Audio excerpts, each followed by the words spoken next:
News. Ed Miliband's a nutter. There you go. That's the title of this next segment. I'm joined now by Mark Francois, Conservative MP for Rayleigh and Wickford. I mean, Mark, delusional Ed Miliband slammed after ploughing on with Labour's net zero push that will raise bills. I mean, we only had to see that video of him standing in a Wimwam field playing his ukulele like someone who's just straight out of care and probably should be straight-jacketed and sent back to the nearest mental institute to know that the net zero minister is going to hell in a handcart and taking the country with it. But he, after everything going on, he just seems to think that the UK needs to save the world at the expense of, guess what, the UK. Well, evening, Alex. Good evening. Yeah, to back up what you've said, if you look at global emissions, by definition, it's a global problem. The UK is responsible for approximately 1% of total global emissions. If you compare us to China, depending on which analyst you believe, they're responsible for about 30 to 35%. So call it a third for cash. The other major emitters are the US, India and Brazil. So even if we were to close down the entire British economy and barely emit anything at all, that would still barely scratch the problem of overall global warming. So that doesn't mean we shouldn't, in a British way, do our bit, but it certainly does mean we shouldn't sacrifice all of our heavy industry in this country because Ed Miliband is, well, you put it one way, I'll just call him a zealot.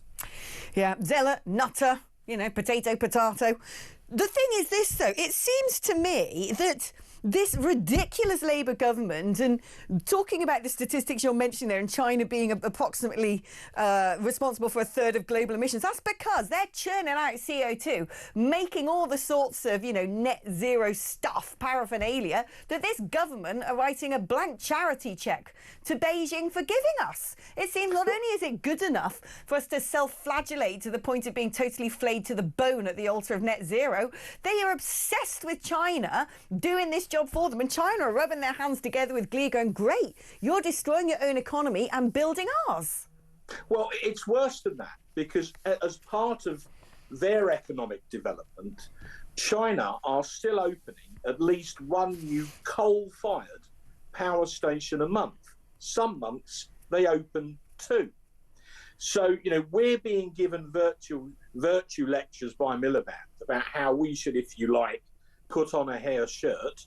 China, the largest emitter in the world, is building and opening new coal-fired power stations. So, and on top of the moral necessity to challenge that, there's also the strategic point that not only is he obsessed, and I mean the word deliberately, with renewables, but Ed, if the sun isn't shining and the wind isn't blowing, that doesn't work so well.